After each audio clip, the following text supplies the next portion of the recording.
You're listening to the We Are Libertarians Podcast Network. Find all of our shows at wearelibertarians.com.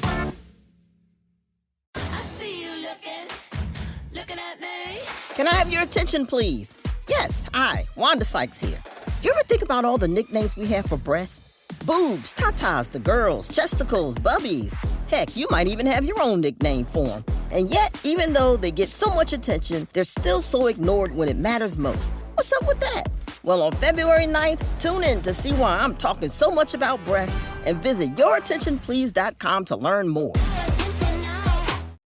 You found your person. Now let the Knot help you with everything else. The Knot connects you to the wedding inspo, vendors, venues, and planning tools you need to make your day totally you. Having helped plan 25 million weddings, we've got your back when it comes to every little detail like RSVPs, budgets, and more. Because your wedding comes to life with the connections that matter the most. Get started at theknot.com/audio. The Knot. Let's plan your wedding together. All right, let's get back to some boring subjects. Understand the risk to our country. Freedom brings people together. You're listening to the We Are Libertarians Network. Learn more at wearelibertarians.com. Hey, welcome. That's my cue. Welcome to We Are Libertarians. This is episode, I think we're up to 370 by now. Recorded on September 17th, 2019. My name is Chris Spangle. We're going to continue our look at the state of policing in America. And we're going to talk about civil asset forfeiture tonight. So, stay tuned. Going to be a great show. Rhinehold's here. Tricia Stuart from Gingerarchy is here. And we'll continue the conversation right after this warning. Warning. This show is for adults, produced by semi-adults. So the language is sometimes strong and offensive. I don't know what I said.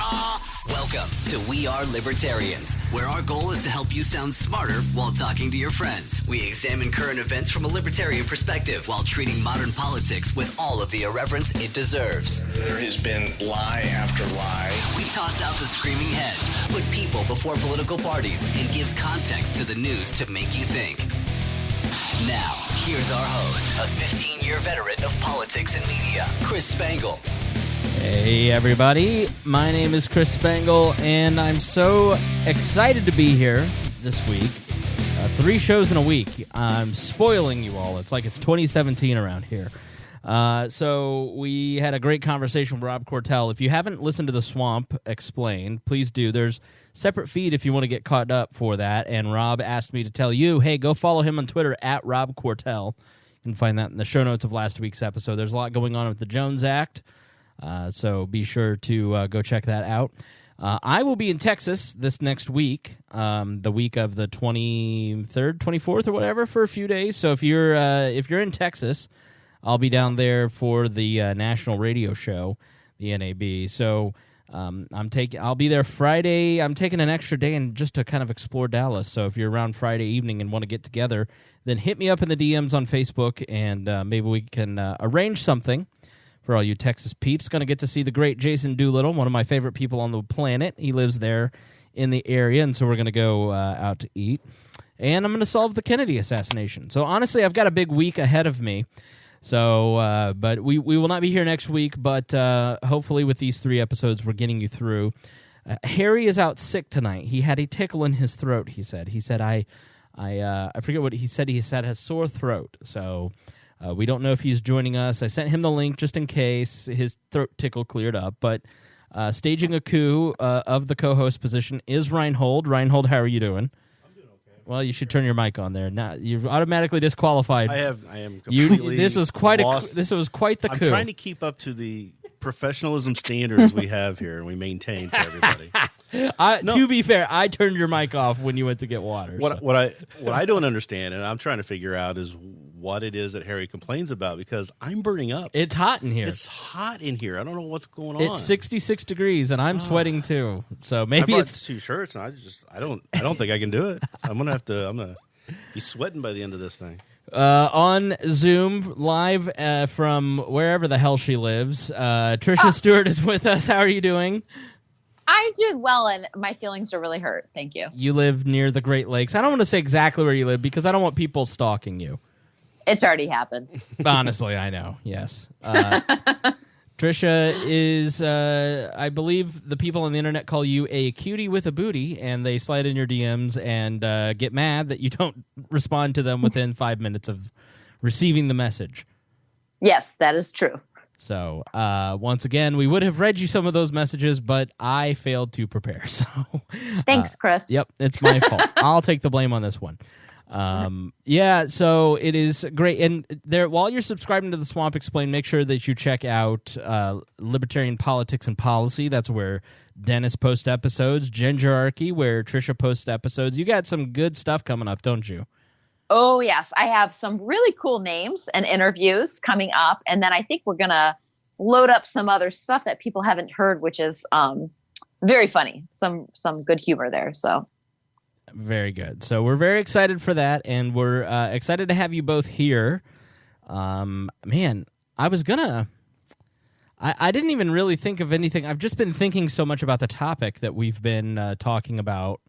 We didn't get a lot of hate. I don't know if you guys got any hate for the episode, but I was surprised, and maybe our audience has just gone full off the deep end libertarian along with us, that I didn't get more hate for the policing the police episode. I did get a few, hey, there are people out there like my good friend Todd McComas of the Pat McAfee organization, who has been out there using comedy trying to humanize police officers and explain the job from. And so I did get one piece of hate on that end. I don't know if you guys got any, but for the most part, I got a lot of people saying, yeah, I felt that was a good episode that kind of challenged the power of the police. And if you haven't listened to part 1, please go listen to that right now.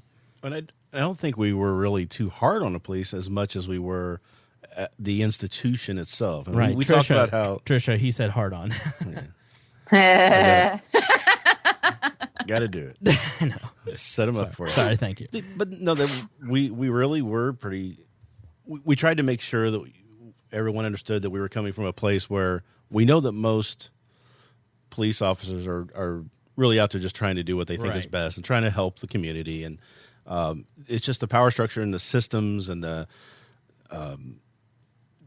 upper management with rules and regulations and nobody really having a check on the police is where the issue kind of falls apart. Yeah, I've been watching Cold Case, and I know that TV shows are usually not your best judge of it, but it's a documentary A&E type show, and it's basically these police detectives that usually the second generation of detectives picks up a cold case and works it, and you see the efforts and the lengths that these detectives go through to try and solve these crimes, and it is really amazing, and the police work is really good, and they're trying to do what's right and put actual bad guys that committed murder in jail and solve... You know, and you watch that and you go, there are good cops in the world. There are good people trying to do the work the right way. You know, but I do think that you can, two things can be true at once. There can be good police officers who are trying to do good work, who are trying to make a difference in a positive way in the world, but then there also can be the same truth that the industry is largely becoming militarized, and that's a problem for a myriad of reasons as we outlined.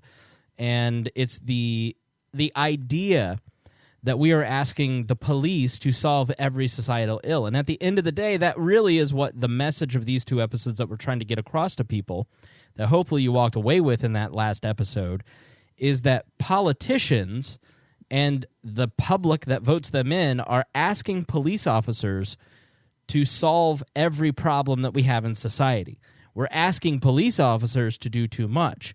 Because at the end of the day, the laws of you see to serve and protect, started by the LAPD. They're there to serve and protect the laws of the Commonwealth or the state or the jurisdiction that signs their paycheck. And so when we turn to the government and we turn to force, essentially, to solve every problem in society, you know, from child hunger to making you buy insurance, to every problem has that we solve through a law ends up being enforced by the police. And so when we ask the government to do too much, we shouldn't be surprised that the overtaxed police departments start looking. It's a set of perverse incentives, Tricia. Mm-hmm. So I'm gonna can I just say something about what you guys just said? Yeah. as far as not criticizing that there are good police officers out there, I understand that there are people that took that position and thought they were doing good in serving and protecting. And then again, I've seen that show, Chris, and I do believe that especially detectives happen to be a little more intellectual than I would say the average beat cop as far as they want to solve a crime and find somebody that's actually committed a real crime. But in the end, it's the monopoly on force that is the issue with the police because the government uses them. So there's no competition and there's a monopoly on force, and therein lies every issue. You could tie everything back to that. There's no checks and balances. They are people that hold a position of power and hold, for some people, career or whatever, not through any type of, they don't have to be good at what they do. Mm-hmm. Police don't get fired. They just have to do what the politicians tell them to do. The worst part of policing is the monopoly. Obviously, in any society, you would need security. You know what I mean? You need people to find people that commit crimes and arrest them or prevent them or whatever. But no matter how libertarian your society is, there's going to be a show like Cold Case where there are two psychopaths that rape and kill a girl. I mean, that's human nature. I mean, at its very basis nature, there will always be a small percentage of the human animal that behaves that way. And no matter how libertarian and utopian you'd like it to be, there will always be bad actors. There will be people who commit fraud.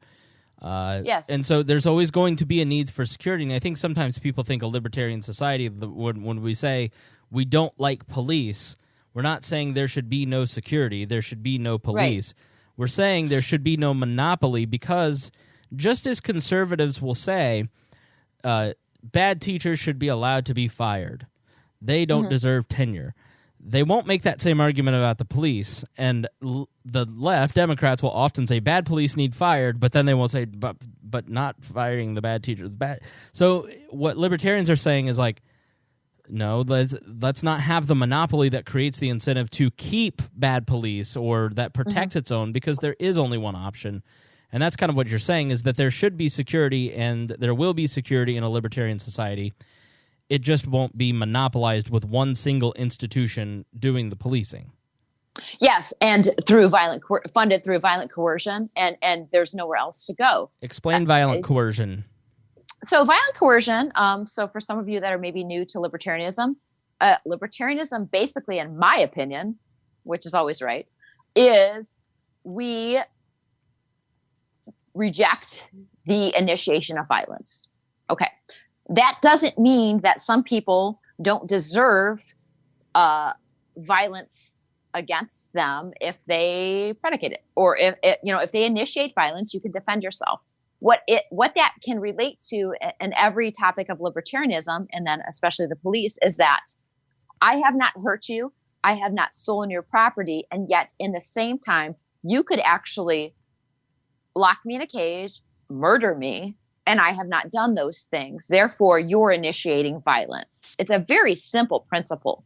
And if you start to understand it, you could weave it through every part of your life. So cops right now have a monopoly, which in essence, they are initiating violence. Now, if you could choose between people and you could choose to live in a society where you had a security force that you wanted to protect you from certain things, but say, you had a taillight out, they couldn't pull you over for that because there's no victim to that crime unless you signed a contract and saying, I will drive on this road, making sure that, my signals and lights work correctly. What happens, and this just goes to praxeology, when you have a monopoly, then it's not a desirable outcome. It's what the state or the people in power want. It's not what the consumers want. And we are consumers.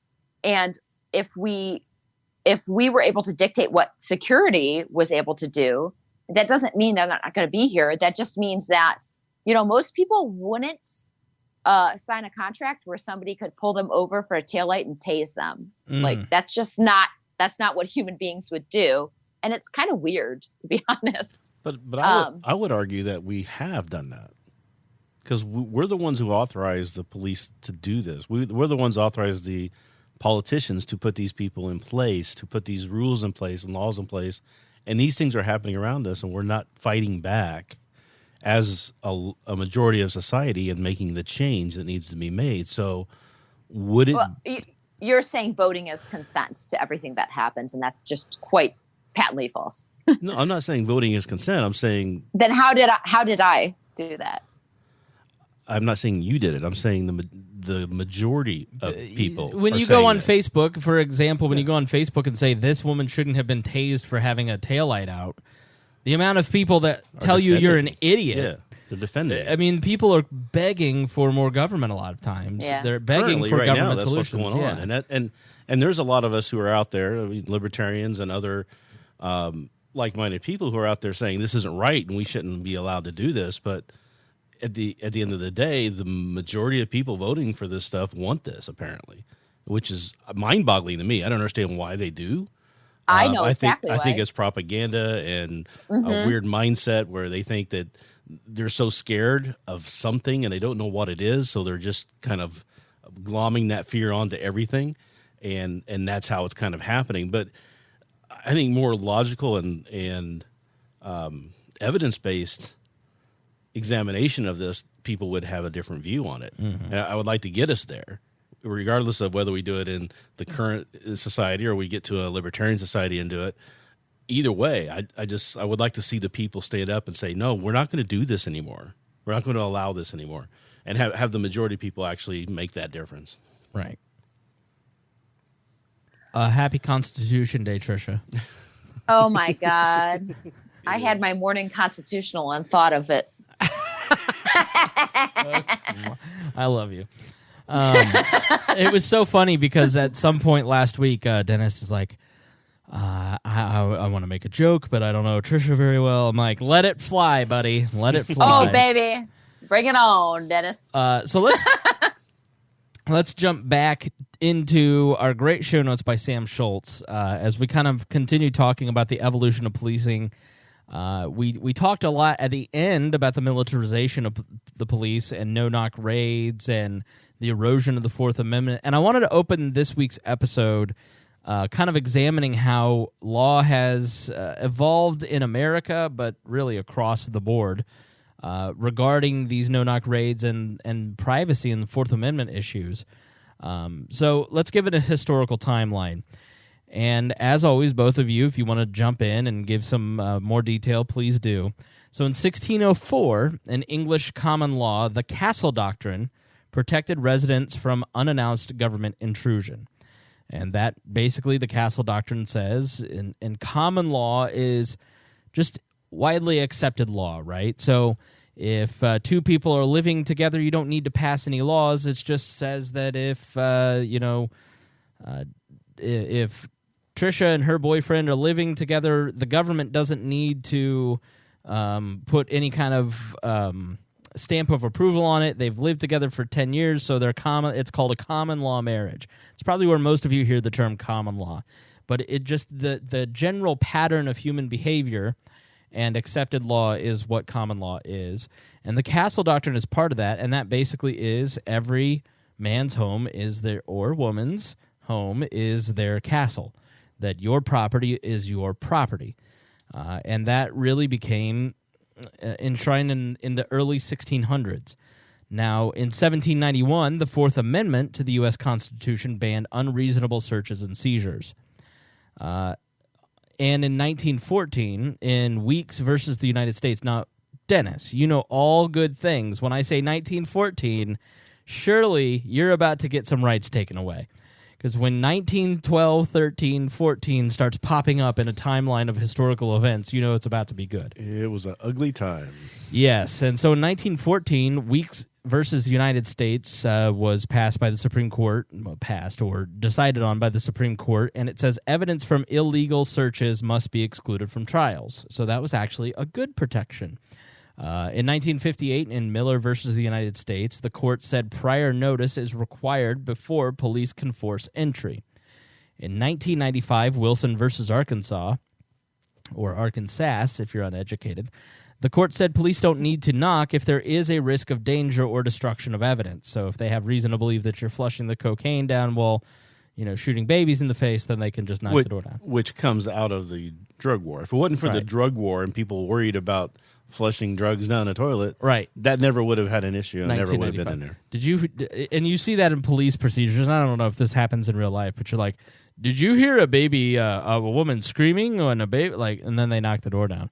In 1997, in Richards v. Wisconsin, the courts concluded that only reasonable suspicion of danger or evidence destruction is needed to force entry. So that only reasonable suspicion of danger or evidence destruction is needed to force entry. So that erodes your Fourth Amendment and the Castle Doctrine. And in 2003, the U.S. versus Banks, the courts ruled that police can force entry 15 seconds after knocking. So it went from, you don't need to knock if there's a risk. And then if you have a reasonable suspicion, then you can do whatever you want. And then, but give it 15 seconds. Well, and that's what they've done is they've taken the word in the original amendment that says unreasonable search and seizures and saying, no, that's reasonable, that, we have to allow them to go in and do that.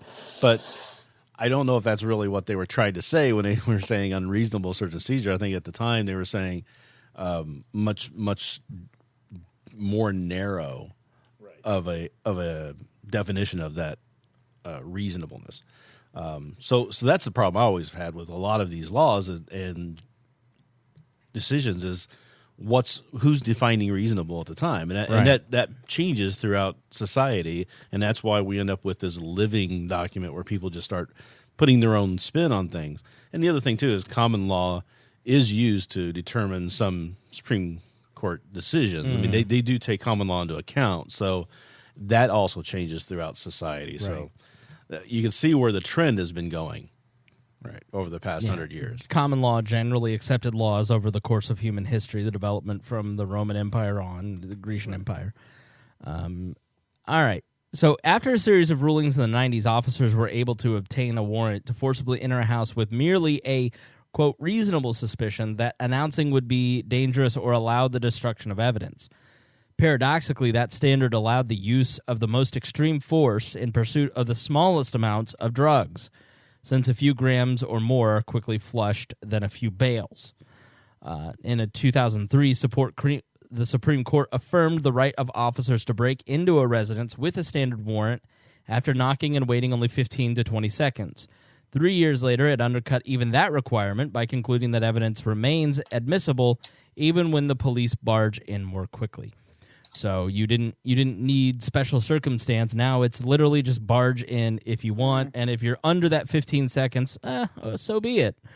So 13 states have enacted laws authorizing no-knock warrants altogether.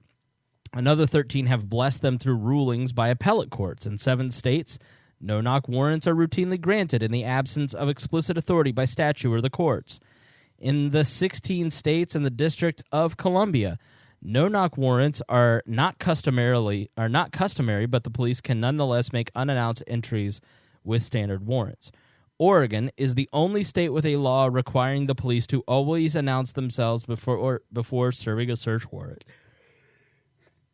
Excuse me. So, why do you think that we see the Fourth Amendment being eroded?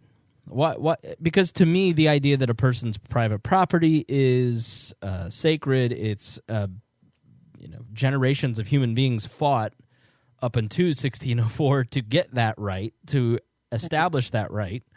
And then we, over the course of the last 100 years, have been trying to erode that right. I mean, is it just human nature to let this stuff go, to allow our neighbors to get their doors broken into, thinking it'll never happen to us? Shopping is hard, right? But there's a better way. Stitch Fix online personal styling makes it easy. I just give my stylist my size, style, and budget preferences. I order boxes when I want and how I want. No subscription required. And she sends just for me pieces, plus outfit recommendations and styling tips. I keep what I love and send back the rest. It's so easy. Personal styling for everyone. Get started today at stitchfix.com/Spotify. That's stitchfix.com/Spotify. BTW, FYI. Visit Nexplanon.com/RN to learn about Nexplanon. It's an androgestrel implant, 68 milligrams radiopaque. Or ask your HCP IRL. Okay, TTYL. This episode is brought to you by Rakuten. If you're shopping while working, eating, or even listening to this podcast, then you know and love the thrill of the hunt. But are you getting the thrill of the best deals? Rakuten shoppers do. They get the brands they love with the most savings and cash back. And you can get it too. Start getting cash back at your favorite stores like Samsung, Expedia, and Sephora. And even stack sales on top of cash back. It's easy to use, and you get your cash back through PayPal or check. The idea is simple. Stores pay Rakuten for sending them shoppers, and Rakuten shares the money with you as cash back. Download the free Rakuten app and never miss a deal. Or go to Rakuten.com to start getting the most bang for your buck. That's Rakuten. Trish, you want to go on that? I want to say to that point, what has happened is that if you really truly think about what police officers are, because they have a monopoly, because they're agents of the government, they're arms of politicians. And so if you look at the way that government has intruded in our lives, government only grows itself. So government has grown and they need their enforcers. And so, I mean, it's pretty simple. Politicians speak and the enforcers listen, which happen to be cops in this instance. And we see more laws and less freedom and less liberty as time goes on. And then I often think there was a turning point in our country, and that would be the 2002 Authorization Act, Patriot Act. I think that was probably one of the biggest turning points in our time when people stopped worrying about liberty and accepted everything the government told them, and the enforcers, which would be the police locally, they gave up their liberty for them. And I blame the boomers, because those people who fought in the streets, the hippies like Rhinehold here, who fought for an expansion of liberty in many areas. Once 9/11 happened, we talked a lot with Rob Cortell in the last episode. We just let a lot of things go after 9/11. You had the Patriot Act, you had massive data collection, you have the unauthorized use of military force, the AUMF, as you just articulated. You had the creation of the TSA and the Homeland Security Department. You have so many massive erosions, and nobody fought back in the 90s when you had these little testing cases.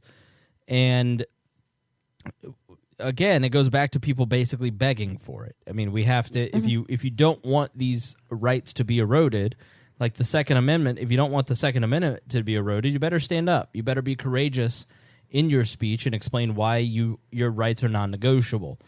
And you have to do it for all rights. You can't just do it for the one you like.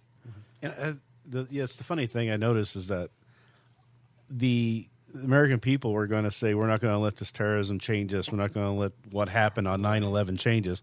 It completely did. I mean, they won. You can argue that bin Laden, if you go back and read bin Laden in the 80s and 90s, he won. He got everything he wanted to do. And it started in 93 when they bombed the World Trade Center the first time. Right. That's when everything started kind of slowly going, a little test casing going on. Civil asset forfeiture got applied to mobsters only. And then that was used as the basis for the Patriot Act. Yeah. Once 9/11 happened, so we, talk a good game about how we're not going to let these other countries and what they do to us change our basic belief system, but it totally did. Yeah. Mm-hmm. I think that the Patriot Act was the tipping point, which was inevitable, and obviously, philosophically, as an anarchist, I know that the state only grows, and there's a point. When you, even like a minarchist society, loses liberty. That was the point for me. When people accepted complete violation of privacy, and they didn't just accept it, they worshipped it almost. There was such patriotism and such fear of what would come. And so they gave up their rights very willingly, which is really quite brilliant if you think of it in terms of what the state perpetuated in the propaganda. I think that's the only way was the point. Work. That was the point we couldn't go back from, and we can't go back from that. But even James Madison warned against that exact thing happening, right? Yeah. It's not like we haven't seen this coming for years. I mean, Madison said that our rights are going to be lost for fear of other countries and war and stuff like that. Right. Exactly what he said was going to happen. Yeah. Yeah, I mean, that entangling alliances and all that good stuff. So, brilliant analysis on my part. Let's jump to civil asset forfeiture. Civil asset forfeiture originated in the British fight against piracy on the open seas. Back in the old pirate days. It continued during Prohibition, with police officers seizing goods, cash, and equipment from bootleggers in a similar manner to today. The war on drugs, however, is the biggest cause of contemporary civil asset forfeiture. Now, do either of you want to kind of give us a loose definition of exactly what that means? Well, originally it was supposed to be, people were upset that they would arrest this person for something. It was either a mobster or a big drug dealer. Right.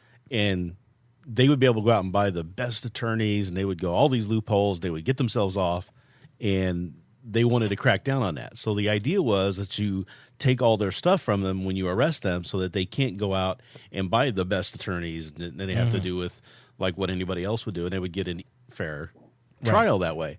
But my opinion is that they are now taking property from somebody without proving that that person is guilty of a crime. Right. Which only hurts, and it's always going to expand. It expanded onto just everyday people and people who don't have a lot of money, and they're taking every cent from them basically that they have. There's no way they can even mount a basic defense at that point. Yeah, as we go through this, think about red flag laws. Seems like a good idea in the beginning. And I, at one point on the show, was like, this red flag law where you confiscate a reported crazy person's guns, that seems like it might work. That might be a solution. And then the more you sit and think about it, the more you talk with other people about it, you go, the abuses in 25 years, we're going to be sitting back going, how did this happen? Why are we allowing this? And nobody cares, just like they don't care about civil asset forfeiture. Just like the problem with the red flag laws is that if somebody is too dangerous to own a gun, they're too dangerous to own a car or a knife or bomb-making materials or access to the library or the internet in order to learn all this stuff. I mean, you take that person out of society if they're that far gone. Otherwise, it's used to basically take the guns away from any person who has gone in for any kind of mental issue at all, because they can then be marked as, crazy. Right. And nobody goes in to get help anymore. The idea that that Trump is floating this, Donald Trump, your Republican president, is floating the idea of using Alexa and your Apple Watch to basically signal that this person's crazy. Well, you have one fight with your wife or husband, and then you're both marked, and then the red flag laws are tripped. You got your phone sitting there next to you while you're watching a movie, and the person on the TV says, I want to kill you. And they're like, bing, let's go, the police come. Right. I mean, and that's insanity. That is completely insane. When we're collecting literally every electronic signal in the entire universe at this point, basically in Utah through the NSA, there's the way you metadata for the win. The way that you build a case is that you have a working theory, and then you go and find the evidence to support your theory. And when you've collected everything on everyone in all time, and it's accessible in an easy-to-use database, then it's pretty easy. So jumping back into civil asset forfeiture, it really entered a new phase in 1984 under the Comprehensive Crime Control Act championed by Ronald Reagan. It allowed for police agencies to keep the assets they seized. This highly incentivized the seizure of assets for the purpose of funding police departments, rather than pursuing criminal charges. However, the game changed completely in 1996, the year of the landmark Supreme Court decision, Bennis versus Michigan. This ruling held that the innocent owner defense was not sufficient to recover assets seized during civil asset forfeiture. So I read that confusingly. So basically, I'm innocent. You can't charge me. That you've gone through a court of law, and they have found that you were innocent. There's not enough evidence to prove you guilty. Right. not technically innocent. Not that you're innocent, right? That you didn't do it, but that they can't charge you. Right. They still can keep your stuff. So in 1986, as Nancy Reagan encouraged America's youth to, quote, just say no, the Justice Department started the Asset Forfeiture Fund. This sparked a boom in civil asset forfeiture that now has become self-reinforcing. As the criminalization of American life and asset forfeiture has continued to essentially feed each other. In 2014 alone, law enforcement took more stuff from American citizens than burglars did. Mm-hmm. And let me say, you can go look at the source in our show notes, in our link. In 2014 alone, law enforcement took more stuff from American citizens than burglars did. In 2014, the total amount of civil asset forfeiture seizures in the United States was $4.5 billion. The total value of property stolen in burglaries was $3.9 billion. The total amount stolen was 4.5 plus 3.9 billion in theft.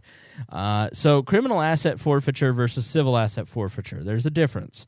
The primary difference is that criminal asset forfeiture requires a conviction while civil asset forfeiture doesn't. Civil asset forfeiture is a lawsuit against the seized object in question rather than a person. They will sue your car. They will sue your cash. They will sue your dog if they haven't shot it. The legal burden of proof varies from one state to another, but the most common is preponderance of evidence, not reasonable doubt. So you may remember that from your civil studies or whatever you called it in your high school. In a civil case, it's just the preponderance of the evidence. It's not beyond a reasonable doubt, as in a criminal case.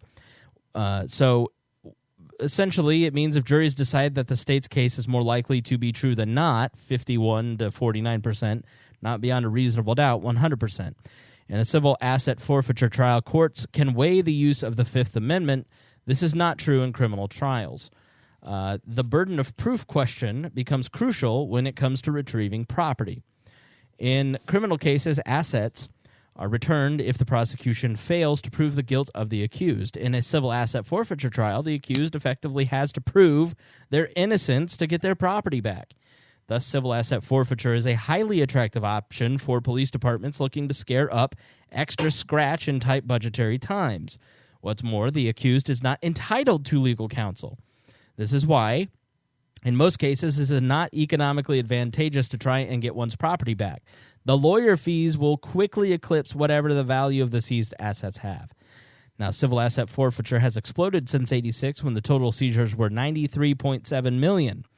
By 2005, that passed the $1 billion mark.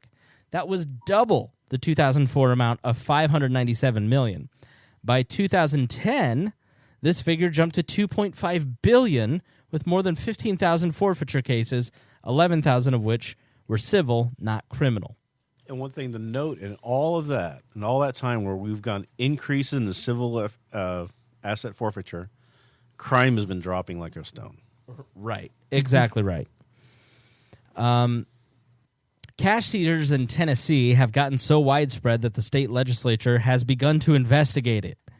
They're like, wait, we're stealing too much money. We better look into this. They're going to catch on to us sooner or later. Got to protect our phony baloney jobs. Right. I didn't get a harumph out of that guy. Traffic stops have turned into shakedown operations. Interstate 40 was described as a, quote, major profit center by Phil Williams, a reporter for Channel 5 in Nashville. Much like gangs, police in Tennessee have started engaging in turf warfare over the spoils of civil asset forfeiture. The Dixon Interdiction Enforcement, or DICE, and the 23rd Judicial District Drug Task Force were caught on video trying to cut one another off in their vehicles to stop civilians and search for cash. The head of DICE admitted that it was funded entirely by civil asset forfeiture in cash. In Tennessee, officers were set up a post to bust drug traffickers on a known highway used for muling drugs from Mexico into the United States. However, their post was not set up to stop the flow of drugs into the United States, which one would think ostensibly to be the goal of the war on drugs. Instead, the post was set up to bust cars bound for Mexico that might be carrying cash, a far more valuable commodity for police departments. So they weren't setting up stings for drugs entering the country. They were setting up stings for cash leaving the country. Yes, it's harder for them to get the cash out of the drugs. That's right. Yeah. Yeah, they have to just, steal that under their vest and sell it on their own time like normal criminals do. I know this kid, Miss Prangle, who went to high school, and in his hometown, the hometown cops would bust kids with their weed and sell it right back to them, and then would also go raid the closet for all the evidence that they had confiscated on that night, and then go sell it to kids to make extra cash. I don't know where he got his information, but I know he remembers that clearly. A 1994 study found that police delayed drug busts to increase the value of forfeiture. A 2001 study of 1,400 police departments published in the Journal of Criminal Justice, so it's in a journal, big sample size, found that half of the departments surveyed agreed that civil asset forfeiture was, quote, necessary as a budget supplement. And a 2004 report showed that police departures keep wish lists for items they obtain via civil asset forfeiture. Just like fat podcasters who have a link on their website at wearelibertarians.com, they have wish lists. Yeah, you want that fishing boat, right? So that you can buy it from the auction. Yes, exactly right. So it is often applied to crimes like DWI or violating the National Halibut Fishing Act. In the 85% of all cases, no one is ever charged of a crime. In 94% of California seizures in 2013, they were for $5,000 or less, but the average DEA seizure in 1998 was $25,000. So in 1998, they averaged $25,000 in cash. It was down to $5,000 in 2013. Precisely the cap on what attorneys advise against trying to reclaim due to the legal fees and court costs. So basically, if you have anything seized under $25,000, like your car, and disproportionately the poor are affected by drug busts, home invasions, cash theft, they have absolutely no ability to get their property back. So 88% of Department of Justice seizures are administrative, meaning that they were never challenged in court, likely due to the high cost and risk associated with challenging a seizure. Or not even being notified correctly of when the auction was going to be taking place and everything else. United States courts have repeatedly ruled that simply having a large amount of cash on hand is, quote, strong evidence, end quote, of criminal wrongdoing, in particular drug trafficking. Then it's up to you to prove that you didn't get the money from drug trafficking. The Patriot Act created a new crime called bulk cash smuggling, which expanded the scope of civil asset forfeiture. So if you, let's say your grandma has $80,000 in cash hidden in her house, you better get that to a bank and make sure that it's counted in the federal system or else. Or, well, you also have to make sure you do it in less than $9,999 yes. a transaction. That's right. Or you're going to get in trouble. Equitable sharing is a process allowing police organizations to circumvent existing laws, and it makes money for both the federal government and local police departments. This process further incentivizes civil asset forfeiture as a means of funding local police departments at the federal, state, and local levels. With equitable sharing, state and local law enforcement turn assets over to federal authorities for federal crimes. The feds then return up to 80% of the assets back from whence it came. This effectively allows state and local authorities to circumvent relevant local laws by bringing in the feds. For example, in Missouri, seized money is supposed to go to the schools. When equitable sharing is used, nothing goes to the schools. So fuck those kids. From 2000 to 2013, equitable sharing payments to states have tripled from $198 million to $643 million. Only $3 million of this was actually seized in cooperation with federal authorities. So let me get this straight. The asset forfeiture is supposed to go to the schools, but because of this system, they give it to the federal government. The federal government then gives it right back to them, but because it's not coming back through asset forfeiture, then it's a different bucket, so they can screw the schools that way. That's correct. It's money laundering. I understood. It's exactly. I understood the racket, right? So yeah, it's money laundering through the federal police department. Every organized crime, it has a racket behind it. I just want to understand the mechanism for this one. John Gotti. John Gotti just got a boner from hell. Like, if you're walking near John Gotti's grave, he's jealous of this right now. What'd you say, Tricia? Yeah. No, every government is essentially a mob, if you think about it. Just larger governments, especially like an empire like the U.S., are just like a really refined large mob. So between 2008 and 2015, $5.3 billion was seized through equitable sharing. Where the burden of proof is higher, equitable sharing payouts increase. In 2009, the federal government paid out $500 million in assets under equitable sharing schemes. This is up 75% from the previous year. And let me go back. Excuse me.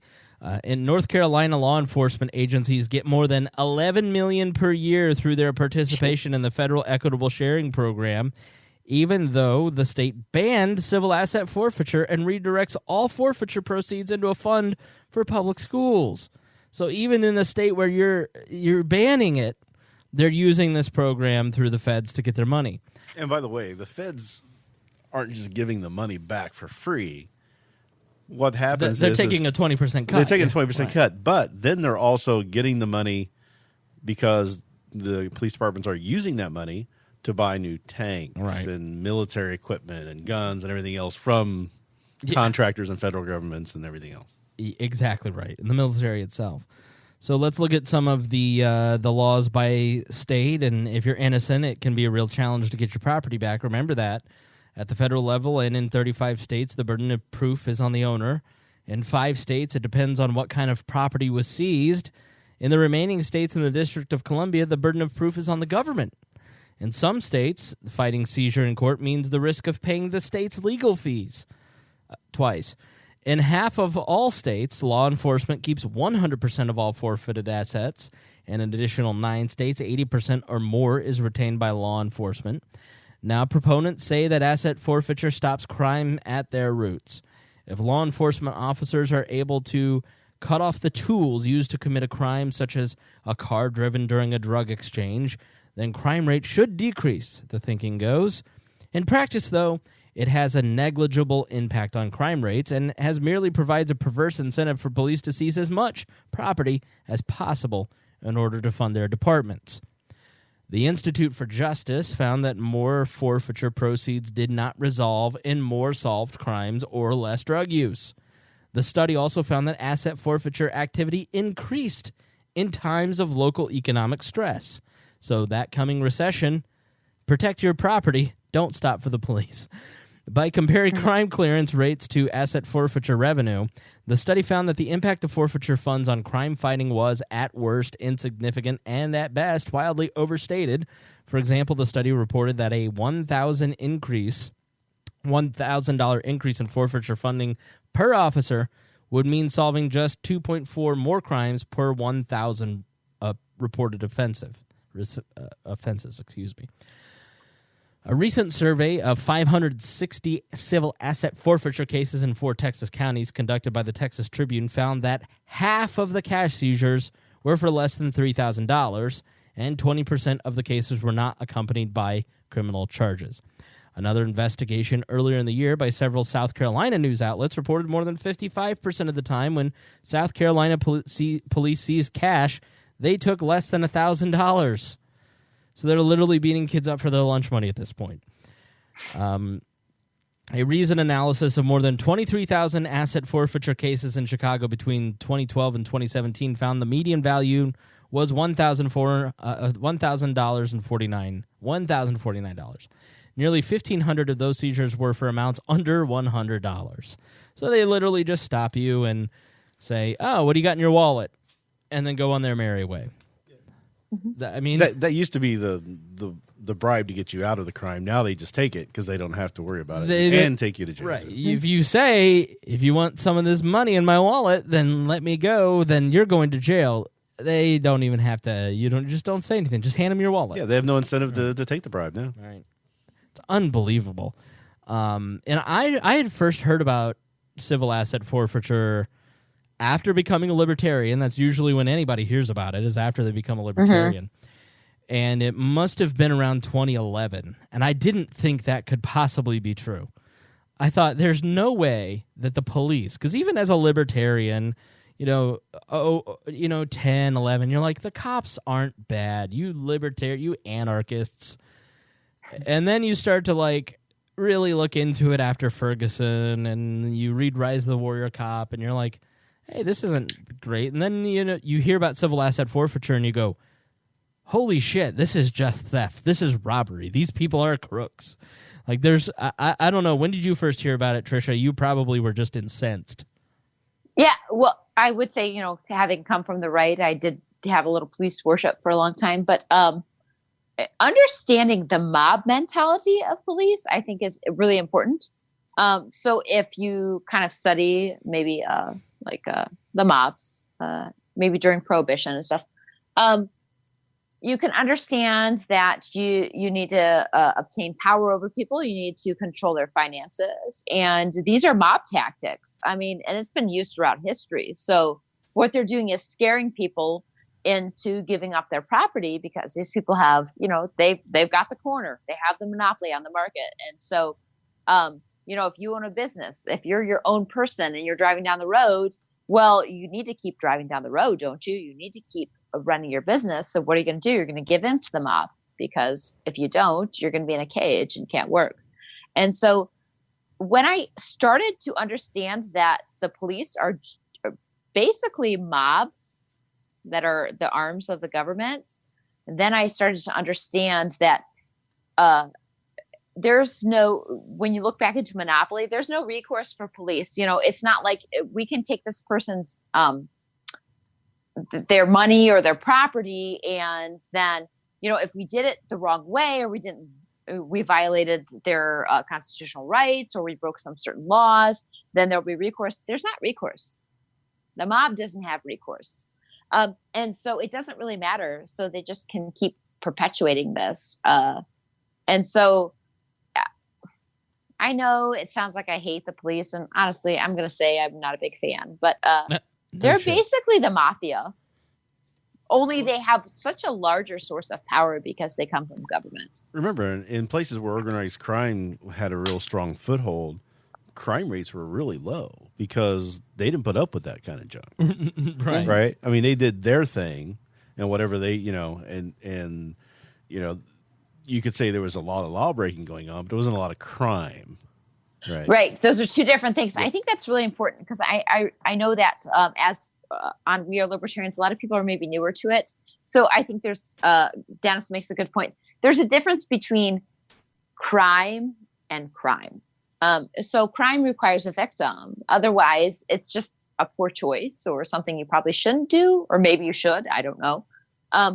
So crime requires a victim. And so when you define crime as something without a victim, and that's when you can enforce morality, which never works.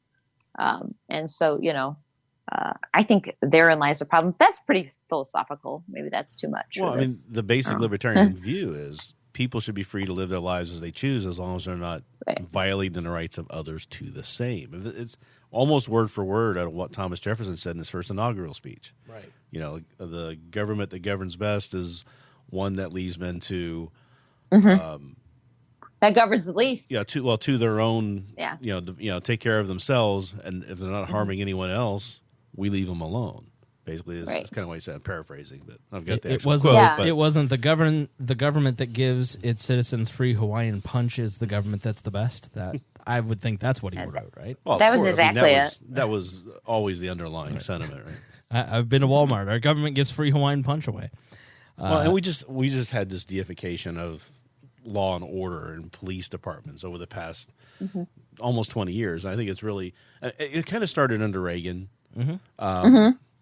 I mean, before that, when I was kind of in my younger ages, and we were doing the hippies were out, and I was a little young to be into the full Haight-Ashbury scene. But you still did Molly and dance naked in Haight-Ashbury. You were just I never made it to San Francisco during the time, but there was always something about the government and the man and trying to stand up for our rights, and let's have our own little communities, and hippie communes basically is what agorists are talking about, volunteerists and stuff. It's the same thing, but it seemed like as soon as we almost legalized drugs in this country in the late 70s under Carter. It almost happened. Really? And then Reagan came in and just went the other way with it. So I have never heard this. What was the impetus for it? They were going to deschedulize it. It was just something that Carter believed in, and a lot of people in the society were saying, everybody's smoking pot anyway. I mean, it was the 70s. That was the amazing thing about becoming an adult. And Tricia, I don't know about you, but I grew up, early adulthood. I was in Christian communities, and I was raised in, kind of a sheltered environment in some ways. Drugs were just something that like people did on TV, but I didn't know anybody that did drugs at all. When I became an adult, and granted, like adulthood happened while I worked at the Libertarian Party, I couldn't believe how many people smoked weed. Like it was half the adults that I knew. I mean, it's probably higher now than it was 10 years ago. Yeah, I would say people are more comfortable with admitting they do it now too. Yeah. But I would definitely say a good 20% of people I know. And when I was growing up, it was. I don't think that cannabis. I think it has a lot of great medicinal uses, and I would encourage. You high right now? Huh? I'm just saying, I would encourage people to use that over pharmaceuticals for sure. Do you hear that? That's Jefferson Airplane playing in the background of her. It's Little White Rabbit, baby. Little Pink Floyd. I'm so juvenile. I'm like, pothead. But when I was growing up, I was. I kind of spent some time in the city, but when I got in the fourth grade, where we moved to the country, and in the country, there wasn't really a lot of drug use going on. There was a lot of drinking going on. Right. But I went to college when I was 17. I got to college and was in one of my friends' apartments not too long after getting there, and the first thing they did was just take this big old bong, fire it up, and it was just they spent their whole day like that. I'm like, okay, this is different, And then I just living in Chicago at the time, I just kind of got introduced to the whole culture, and that I was really kind of. He took the hit off his first joint. His pupils got big, and then the camera zoomed into his pupils, and then it was Dennis floating through the spout. I don't think I've ever had a joint. No. Dennis didn't inhale. He didn't inhale. That's right. He's like Bill Clinton. No, I have inhaled. But no, it was a bowl. Okay. My first time, but I've never done one of the big glass bongs. But how did it feel? What? How old were you again? I was 17 when I went to college, but I turned 18 about 2 months after I was there, a month after I was there. Okay. So I was probably 18 when it. Okay, all right. Did you just get like sleepy or what? No. It's the thing with me and marijuana, and I don't do it very often at all. I mean, I'm really not a pothead. I've done it. Pineapple shirt 4 or 5 times in my life. I've probably smoked pot. He's wearing a shirt. He's wearing an Apollo 11 T-shirt and then a pineapple button up over it. This is high fashion. This is the Gen X. I don't smoke weed often. That shirt disagrees, sir. But Pineapple Express, right? But I know people who do smoke a lot, right? But Harry. That's a joke. I don't know that Harry's ever smoked weed in his life. But for me, he deserves that. All that really happens is my short-term memory dissipates. So I'll be watching a TV show and going, okay, what's going on here? Because I don't remember what happened 5 minutes before that, right? And I'm just trying to figure it out, especially if you're watching a really freaky movie to begin with. It's a really interesting experience. And then my face contorts into a smile. You can't stop it. It's the muscles almost start hurting, and I just laugh, and then I fall asleep after about an hour of it. That's it. Awesome. That's the extent of what happens when I smoke a joint. Yeah, I know. It's unbelievable that it's still scheduled in the same class federally as heroin. It's a much better experience than if I drank 3 beers. Right. Yeah. Which, when I drink 3 beers, I do the exact same thing. I just kind of do my head like this and get a little fuzzy and start laughing a lot. But I don't throw up when I'm smoking pot. I think I'd be an angry drunk. What do you think, Tricia? No, I think you'd be ridiculous drunk. Really? To be honest. Yes. I think you would probably sing show tunes, do a dance. I am probably... Tried it. I am so goofy when I'm drinking. Really? People are like, you're so much fun when you're drinking. I'd sing the bishop's part from Les Mis.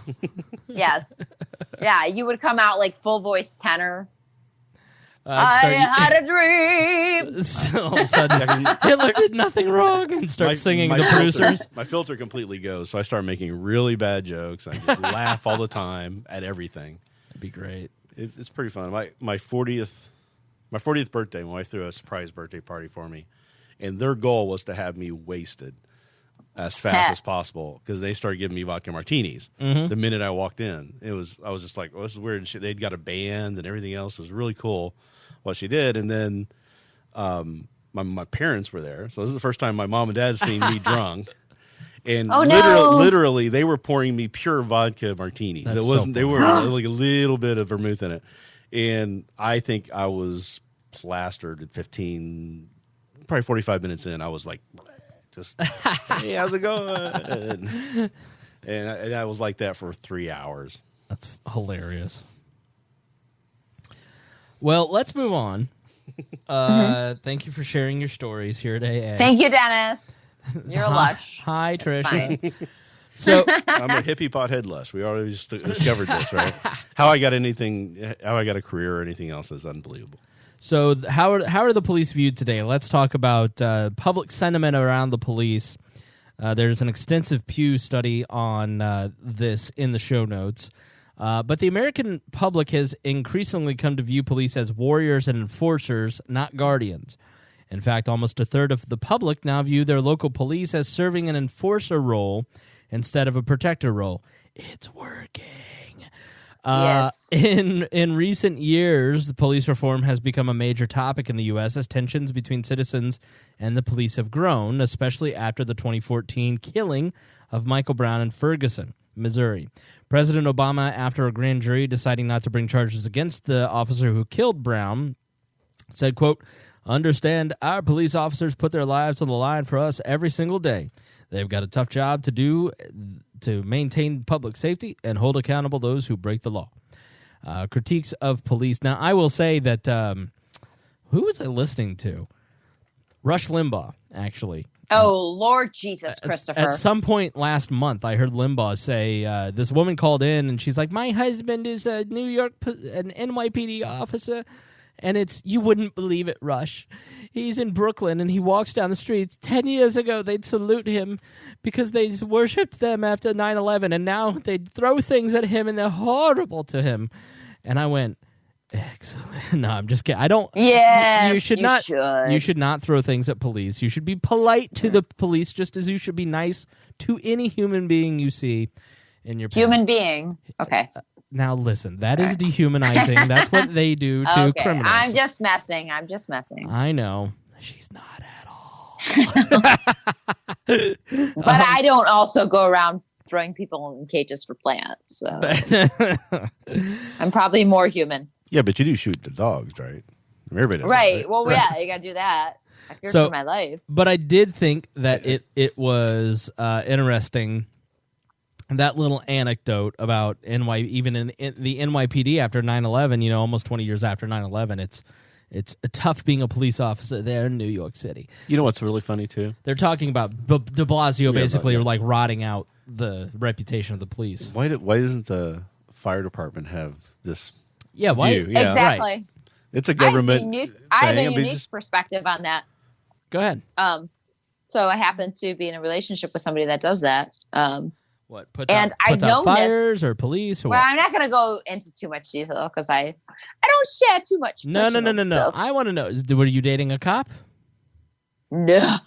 Jesus Lord, Christopher, do you not know me better than that? I'm not dating anybody that's employed by the state. Okay, so you weren't. So, all right, so who were you dating? Like, start the story over. I kind of Stop it! Oh, he's going to kill me. Is he watching you right now? No, but I have known people that do this as a profession, a firefighter. Okay. Which a lot of times they can be employed by a private company or by a city or a municipality or whatever. Okay. But I think it's funny that, he has another career, but their cops look at themselves as such larger people than these people, like maybe a paramedic or a firefighter or like a first responder that doesn't carry a badge and a gun.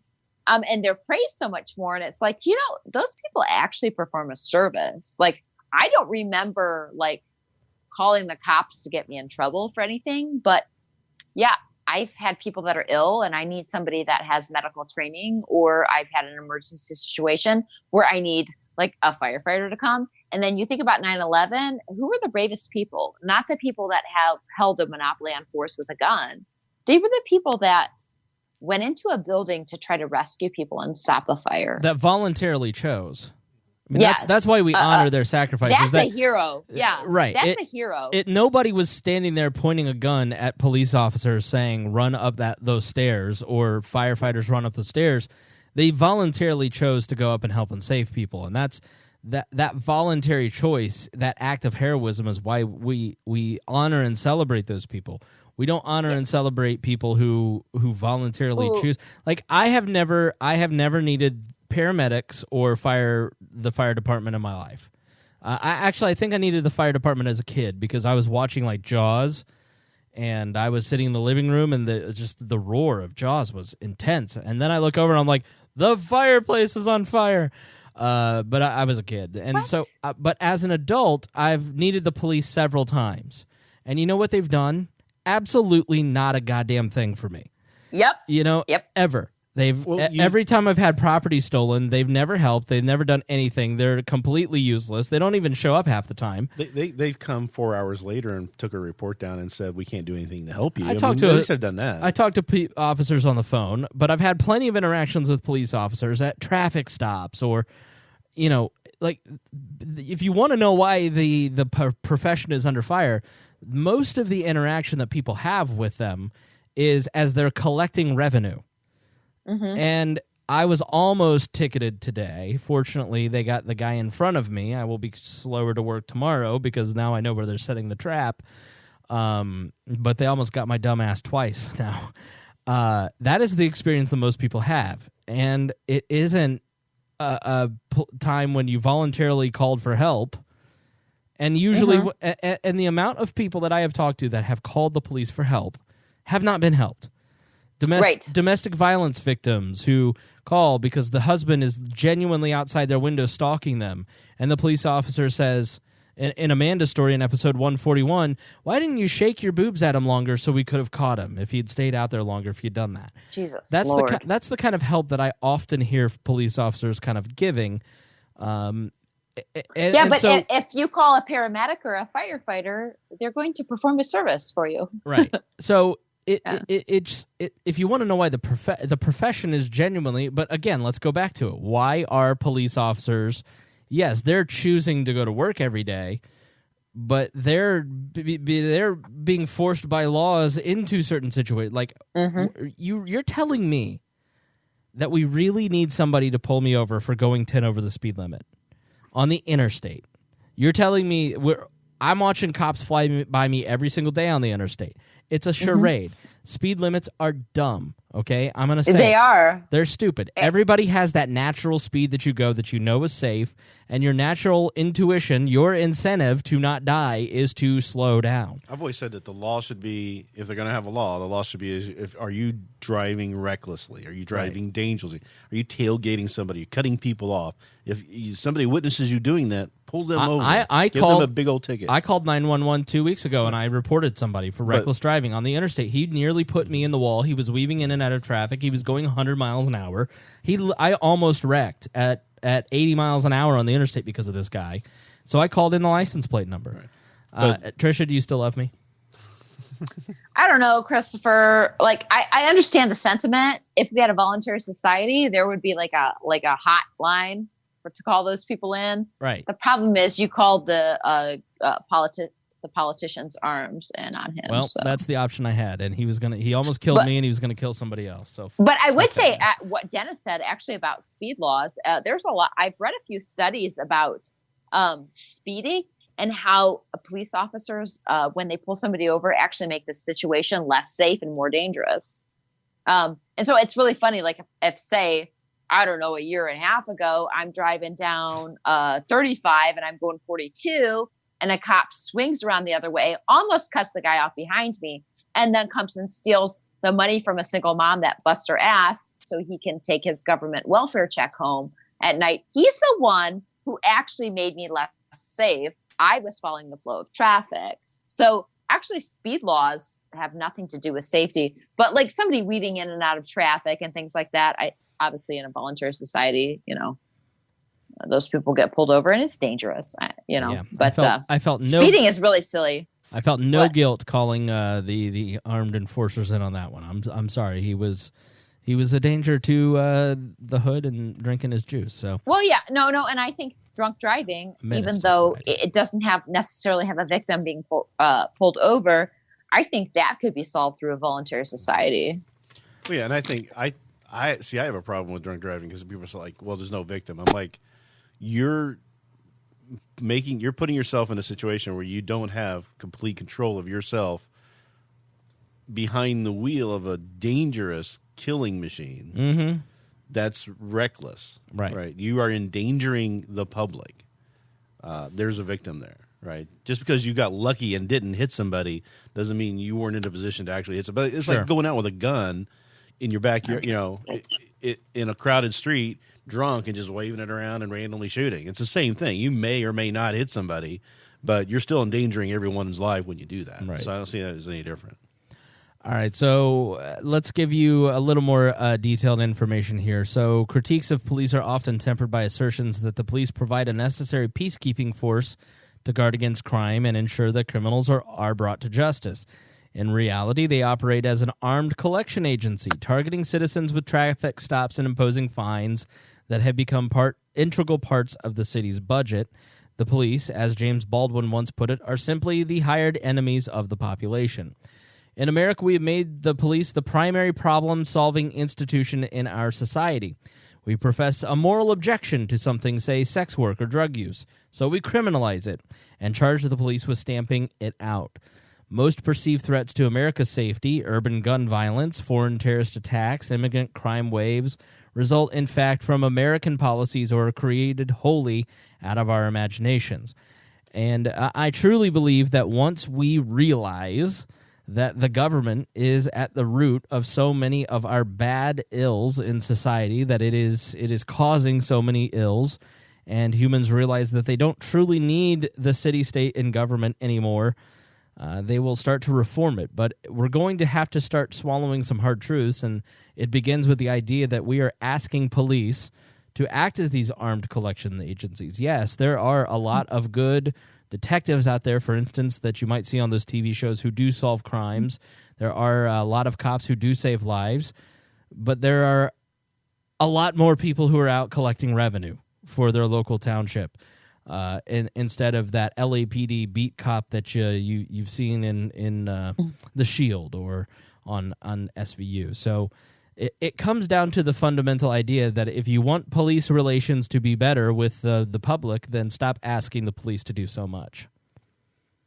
Stop just having so many negative interactions with the public on a constant basis. They're not going to see you that way. I would argue that a lot of police officers, if you talk to them, feel that they're put in an unwinnable position. And they are. That's part of the system is doing that, which is why there's a lot of turnover in the job, because they just go, I just don't want to do this anymore. I can't win. Politicians, I just read this great book by a former LAPD cop called Rise of the Servant King, and he talks a lot about how it's like the incentive structure of it is wrong, and it was a really good book. But so, I would add to that, and I think that we had touched on earlier, the profession of policing has very much changed. If you look even like statistically at rape, murder, burglary arrests back in the 80s, as opposed to now, where nonviolent crimes are mostly looked at. I think that the incentives in the profession have changed, and that there's this certain culture around police that has changed, and we're to look at them as some sort of special class of citizens. They're almost like a special race, which I think is really strange. I think that's evolved over the last maybe like 25 to 30 years. And I think that has a lot to do with the state. Again, I go back to the 2002 Authorization Act, where we kind of like gave local police rights and privileges that would only be granted to militaries.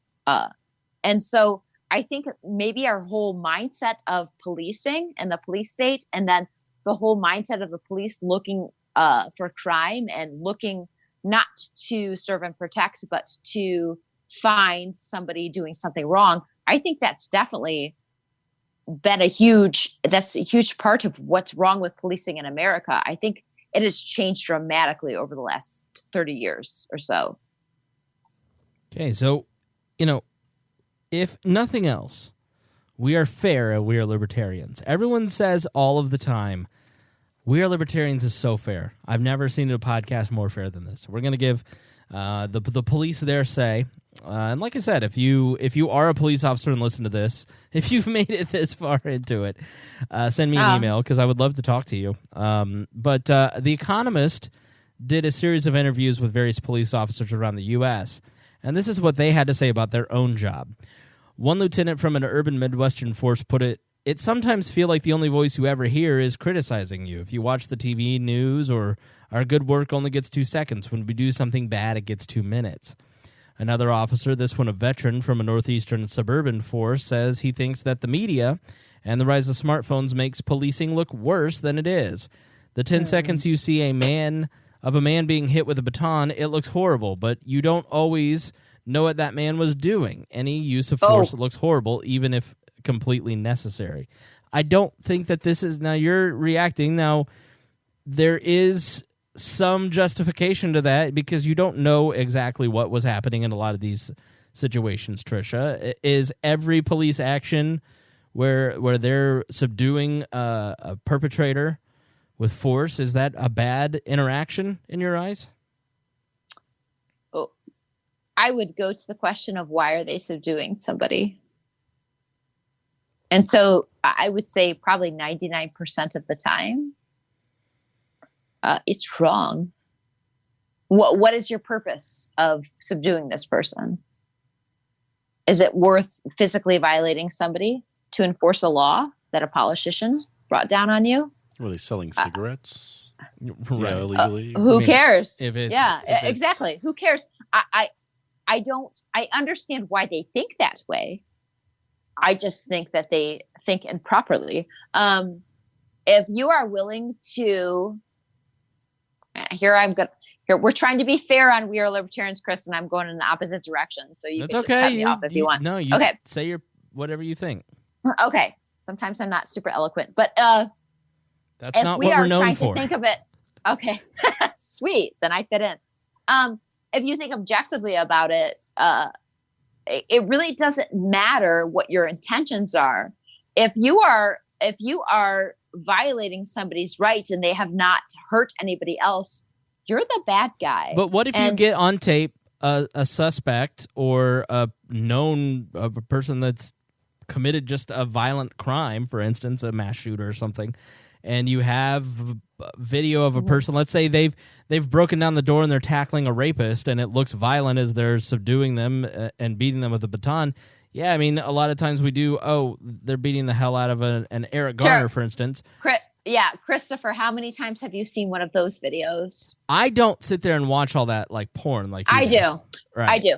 I did want to give a shout out to Police the Police. Yeah, she's on Police the Police. A very good, yeah. So a very good friend of mine runs that, and I think that's super important. Everybody go like now it's Police the Police 3.0 because they keep getting shut down. Most of the videos you see of that are people that are charged with nonviolent crimes or crime. Maybe they're violent crimes, but they're not rape, murder, or burglary. And so I don't think that anything ever goes viral of a police officer beating the crap out of a rapist. Do you know why? It doesn't freaking happen. Do you know statistically the amount of murderers, rapists, and burglaries that have been caught from the 80s to today? There's a huge disproportion to nonviolent crime arrests. So I would challenge anybody listening to this to go find a video of a cop beating the crap out of somebody that actually hurt somebody, because you're not going to find it because nobody cares. I also think that it doesn't go viral because people go, well, he deserved it. But if it's somebody who just got tased for having a taillight out, there's a certain portion of our population that goes, yeah, look at this bullshit. Right. So it goes viral it because should. people are like, hey, look at this. And they keep getting shut down, and that's really wrong. But I'm trying to really bite my tongue on this show, Chris, but You don't have to. I don't have pity for people that prey on other human beings and make a living off of stealing from them. I just don't have a lot of fucking pity for them. Okay. I just don't. I don't do that. Don't do it to me. That's pretty simple. You weren't born a cop. You don't have to be one. Maybe I was. Did you just assume my occupation?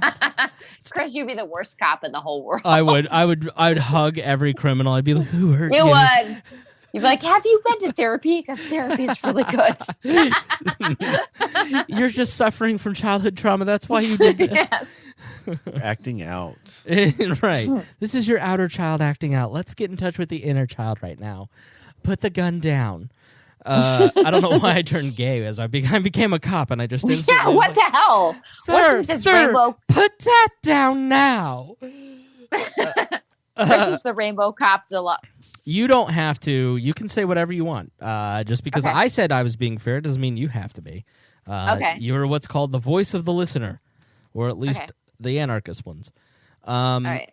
Hey, there's like 4 of us. Right. So cops think that the public underestimates the threats to their life and why the use of force is sometimes necessary. Most of the officers interviewed say that guns poison policing in America. Quote, they're literally everywhere, says one, and the problem with dealing with guns is that if I'm talking to you and you've got a gun, action always beats reaction. One female street cop points that having to carry our firearm automatically escalates violent situations. Quote, if I take a punch and I'm knocked out, they could take my gun, she says. We need to stay a step ahead of them, so we sometimes use a higher level of force. That was a point of view that I had never thought about, but it does make sense. And, if you're in England, the cops don't carry guns because they never had a strong gun culture. Here in America, obviously, if you're a police officer in Chicago, you're probably going to want a gun. And they probably do think about it differently. Several of the half a dozen cops interviewed argued in one way or another that if people did not resist arrest, somebody hold Tricia back, they would not be hurt by the police officers. If somebody is fighting with the police and they end up getting shot, I guarantee you there is a point where the officer gave lawful orders and you have to stop resisting, says one. Another argues that people need to get used to cops acting forcefully. Quote, I would say that we need to train the public.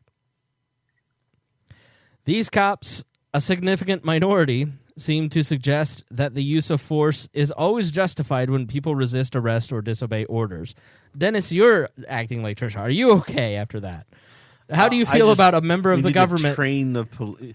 Train the public. That's what, right. Right. So the meme that's going around where it states that the public is expected to remain calm and do everything they're told perfectly right when they've got a gun in their face, but the trained person, if they're encountering somebody with a gun, it's literally Simon Says. Dog, I'm sorry, but that one of the biggest pet peeves of mine is that these brave hero policemen are scared of a chihuahua or a little pit bull or something. They're going to be mauled to death by these dogs. I'm sorry, it's not going to happen. You don't need to be shooting these animals.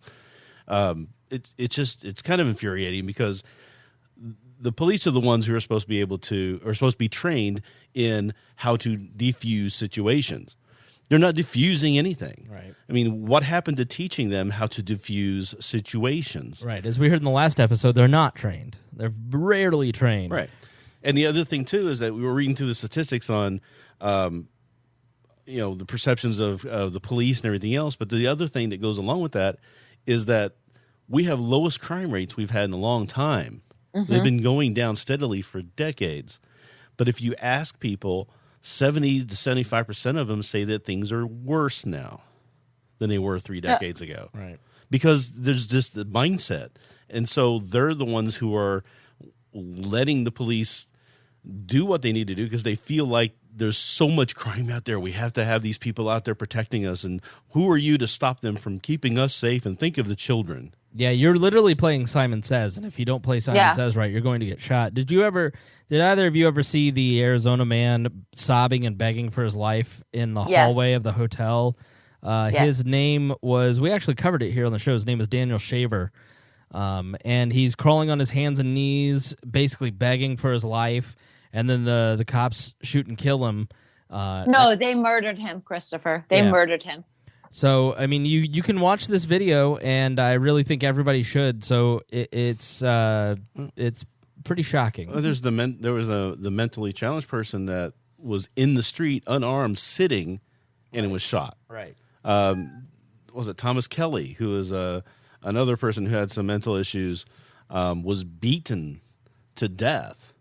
No, he wasn't shot. He was actually beaten to death by a bunch of policemen. Right. I mean, and then you see the Canadian police with a guy who's trying to get suicide by cop. Yeah. Right?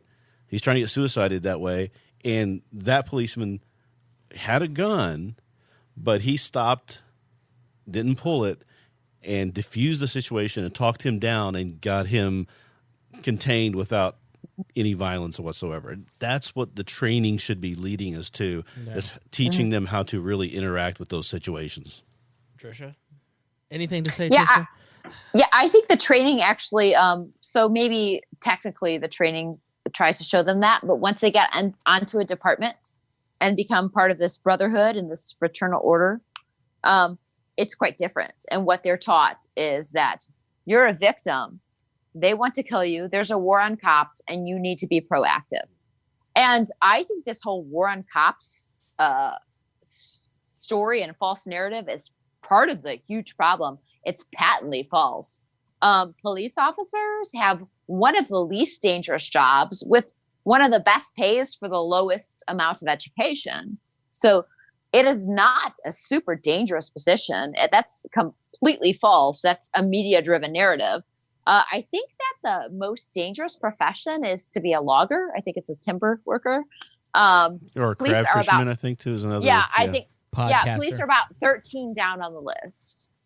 And so it's actually a very safe profession, if you consider it a profession, which I don't. And so you drive this narrative that you're in trouble, and then you train cops to think of citizens as enemies. Well, that's a really bad mixture, and that's going to produce a horrible cocktail, and it has. And I don't know. I think when you say that cops are victims, it's laughable to me, but most of the American public thinks that's true. So it's a lot of perceptions. That's what I was trying to say earlier, is that the majority of people have misperceptions about a lot of this information, and so they deify the police. They don't want to be harmed. They want everybody to be safe, and they feed into the propaganda they've been fed. And that's why it still continues. If we were demanding our rights, if we were standing up for ourselves as a majority, they wouldn't be able to get away with any of this. We'd be able to stop it.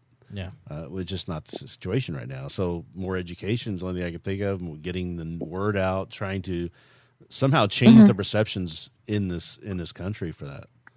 Why is it so difficult for a Republican to understand that a person in government, whether it's state or federal or local, might be impeding on their rights and might not have their best interests, but at the same time, the arm of the government, which would be locally the police force, they can't understand that. I don't understand how you could think one could take your liberty and the other could not. Well, it's mostly because their opponents think the other way. So they just parrot the opposite of whatever the other tribe says.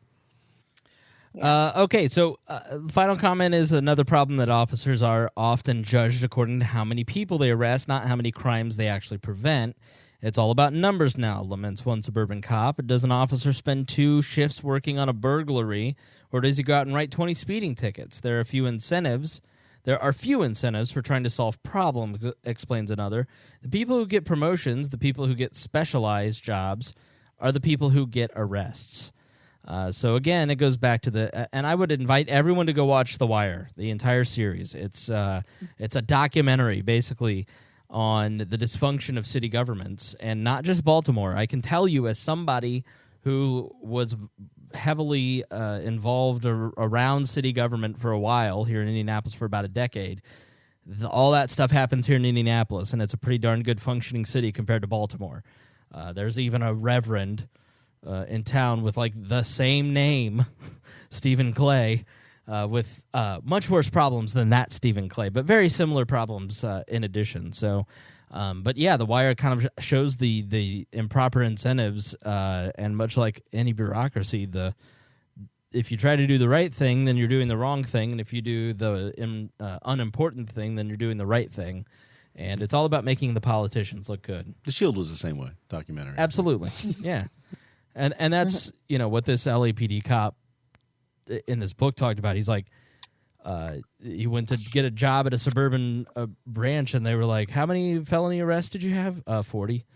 You had 40 felony arrests? This guy only had 20 in the last year. He goes, no, 40 a month in L.A., but because there's just so much crime. But anyways, so yeah, there's a lopsided set of incentives, and this cop ended up leaving the LAPD because he was, during the riots, after the riots, he was actually like, sweeping criminals up off the street and like trying to, like, he was arresting murderers, and basically the politicians took control of the police department after the riots, and everything went completely apeshit and upside down at the in LAPD, and basically it was just in traction. Like, you were to do the wrong thing that would make crime worse because the politicians were in charge of the police department at that point. So, again, it all goes back to just the wrong set of incentives and the wrong ideas. So, let's do final thoughts on this stuff.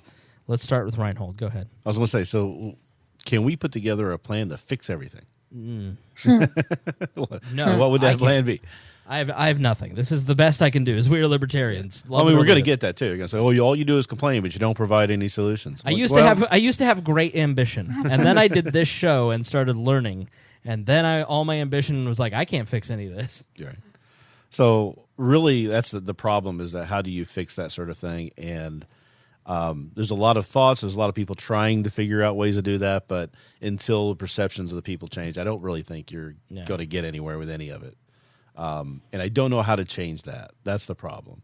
We need money or something. I don't know. Just money and power, just putting out the message and finally getting through to people, hey, it doesn't need to be this way. I truly do think memes have made an impact, Tricia. Yeah. No, I would quite agree. I think always with any movement, changing people's minds and hearts is primary.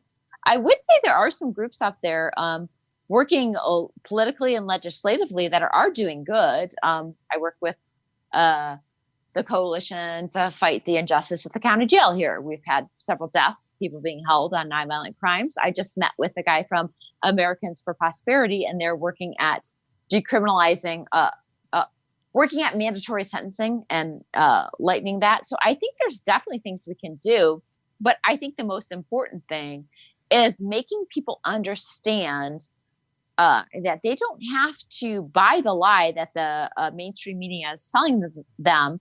And because you distrust a police officer or a certain situation or a law that they're enforcing, it doesn't make you a bad person. It doesn't make you unpatriotic. It doesn't make you, some type of criminal. It's good to be skeptical. And I think that if we can get people to the understanding where they're questioning law enforcement's motives, whether they, in the end, feel like it falls on the good side or the bad side, I think that's where you win, because then everything comes out of that. Once you question government, and police are government, that's part of, I don't think people view them as that, but they are. So once you question it, and you let go of your preconceived notions, I think that's really important. And I think changing hearts and minds, that's always what it goes back to with libertarianism. Yeah, and I would include the police in that. I think that the best way to change this is through dialogue with both local politicians and local police. Instead of trying to make enemies out of them. That's part of why I never really liked the cop block movement, is that they would go out and, at least our good friend Maya, would go out and intentionally inflame relations with local police to the point that it really put in jeopardy a local nonprofit that she was working with at the time. And, that kind of inflammation doesn't actually change anybody's behavior. It only hardens their position and makes them more militarized because just that's human nature. And then I contrast that with what the Free Talk Live guys have done in Keene, and they've had a hard time keeping police officers they're employed in Keene because the Free Talk Live guys take them out for coffee and just dialogue with the cops and try and challenge their beliefs, try to understand the police and that individual as a human being, and why are you doing what you do? What's your motivations? Have you ever thought about this? And get a lot of police officers to retire that way. And I think you start changing it from the inside a little bit because you're challenging the perceptions of local politicians and local police officers and departments, and you're doing it through positive dialogue as opposed to conflict. And I think if you're causing more conflict, then you're not actually being a positive for your cause. All right, and I think one way to look at this too is a great point was made by Cody Johnson on the Some More News thing. I know it's a comedy thing, but he made the point of why is media so bad and why are we so polarized, and that's because he goes to the point of saying that the local news is dying, and the local news is where we used to have the most balanced reporting, and now that there's not that balanced reporting that people go to all the time, you end up with these polarized outlets who are just feeding their constituency, right? No, you don't even have that on the local level. Yeah. What you get on the local level here in the 12th largest city, and I'm sure it's like this everywhere, what you get in terms of news on the local level is an anemic newspaper that might print some bulletins, and then you get Facebook and Facebook groups, and it's just screed. Right. And there's a reason that the journalism is important, and there's an editorial process. And you see it in Facebook groups. Yeah, but it used to be that way. It used to be 30 years ago when we really had strong local newspapers that weren't beholden to making money. They were just part of the service that was provided, and they understood that. Yeah. They were making documentaries that they would portray and say, oh, this thing happened, and they would put together this big article and story and a documentary on it, and it would get things changed because people would see that and they want to take action. Right. But no one's doing that now because they're all dying out because nobody cares about local anymore. They're just going to where they're getting their tribe news from. Right. So the question is, how do you fix that? And that was part of the whole comedy spiel on how to do that. But there are ways I think we do, but we really need news organizations coming back locally or just not having a profit motive. Yeah. To be organizations who are dedicated to providing news and understanding that they're not going to be out just try to make a buck. Yeah. That doesn't sound very libertarian, Dennis. That sounds very libertarian. Not having a profit motive? You don't have profit motive. Libertarian isn't about making money. Libertarian is about being able to do what you want to do. If you choose to do something voluntarily of your own free will, and Dennis, what do people want to do as individuals? It depends. Every individual is different. You can't say what every individual wants, right? I grew up around hippie communes. What are you, an objectivist? Right? Are you an? I am. Listen, I am a little bit. I'm a student of objectivism. I don't say that that's my philosophy. Okay, because you know what would happen. Think it's really what would happen if you said you're an objectivist? What? Mute. No. See, you can't even hear her. She is ripping me a new asshole right now. She is screaming at me like a typical objectivist. I am not an objectivist. Christopher, turn my mic back on. Okay, you're on. Turn it back on right the fuck now. All right, you're on. All right. I'm not objectivist, but typical libertarian demanding a microphone she didn't buy. Right, but I think that's part of the problem, too. I think is a lot of people think... How dare! I'm going to kick your ass, Chris. Fuck off. A lot of libertarians think you're shorter in person. You're shorter. I got the finger going. You're shorter in person. I can take you. I'm not short. Why do you say I'm short? You are short. 5'6". People. I'm 5'6". No, you're tiny in person. People think that Tricia is very tall, and when you see her in person, you're like, she is tiny. That's because I have an attitude. Yes, it is. Chris, don't call me an objectivist ever again. I won't. No. If you are on a date and they say they're an objectivist, run the other way. Well, she said she was a student of objectivism. Yeah, right. I get it. Well, I'm a student of Buddhism, but I'm a practicing Christian. That doesn't mean anything. It just means I like knowledge. Come on, Dennis. You're a huge liberal. You can get down with this. He's a Taoist, too. I'm a Taoist. Yeah. Oh, full blown. Woo! Oh, yeah.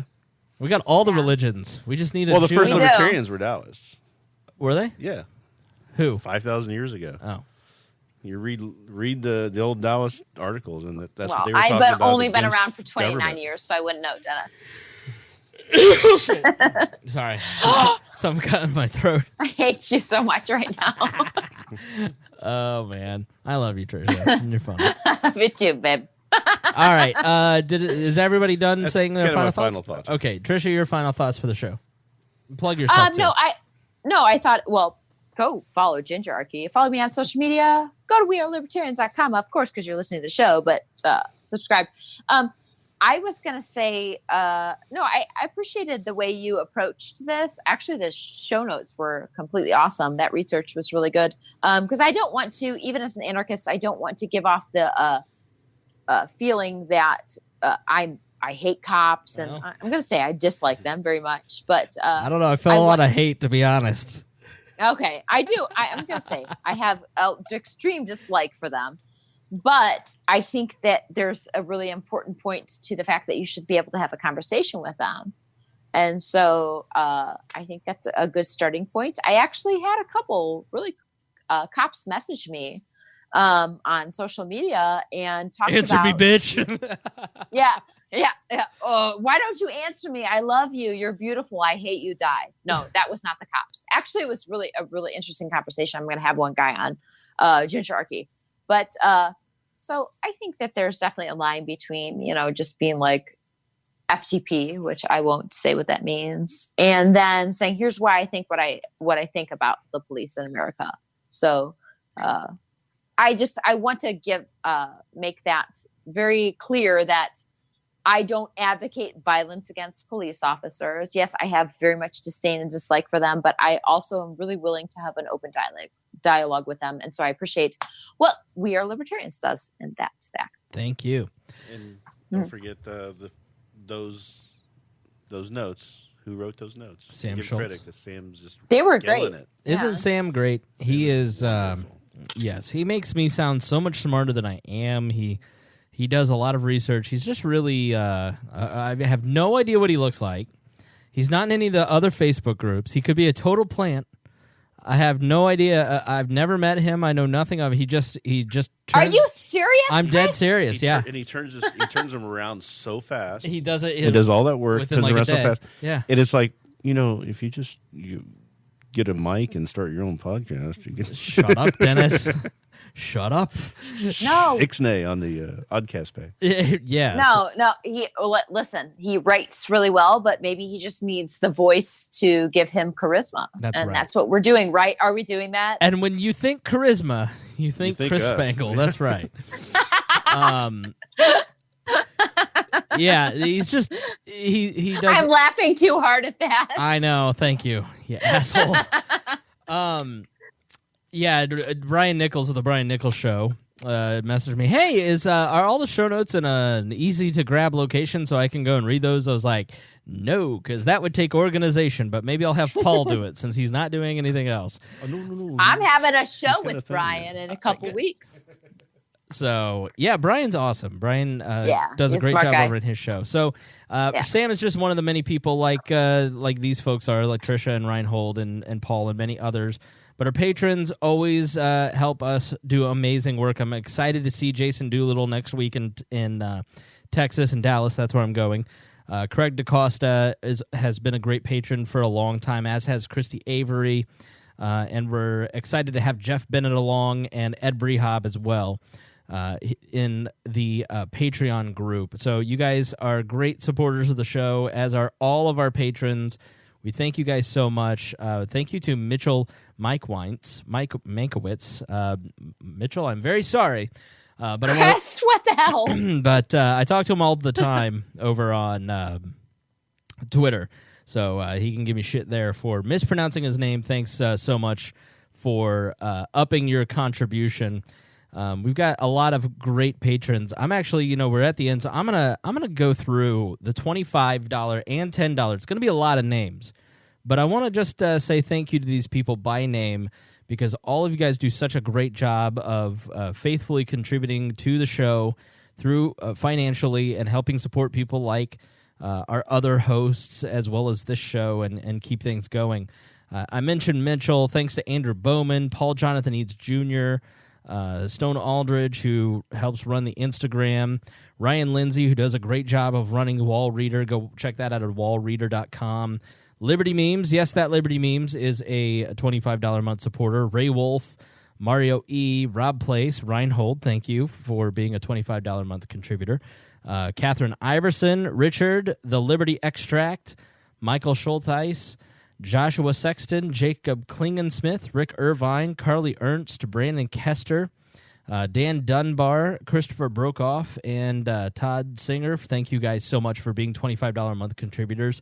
And at the $10 level, I want to thank Spencer Nelson, Jessica, Miranda Keller, Nick Economopoulos, Chris Lane, Jim Gratner, Hody Johns, our man. He will be back. He's just having computer problems. He's not fled the scene.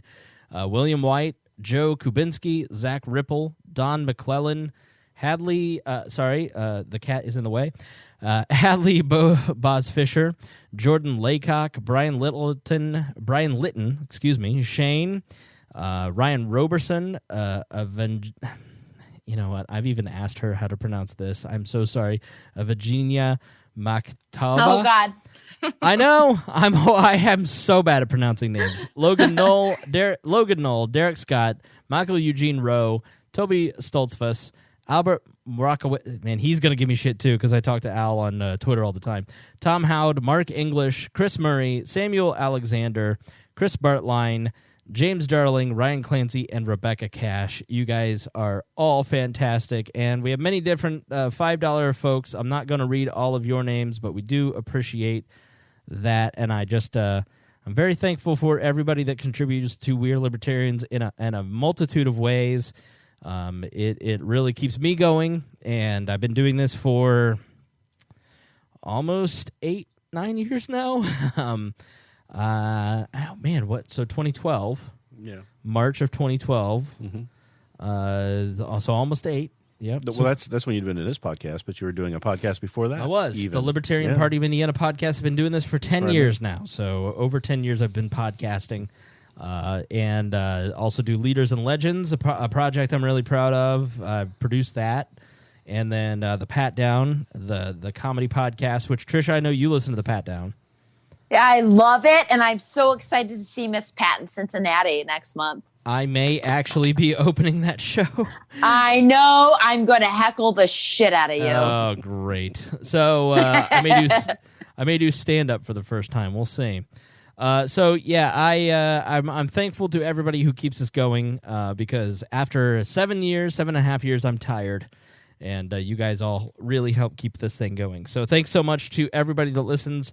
Like I said, I will be out of town next week, so that's why we got that second one in last week for you, so you won't be too lonely. But you'll have Gingerarchy and our other podcasts, which you can find at We Are Libertarians, to keep you tied over. So we'll see you in October. Thanks for listening.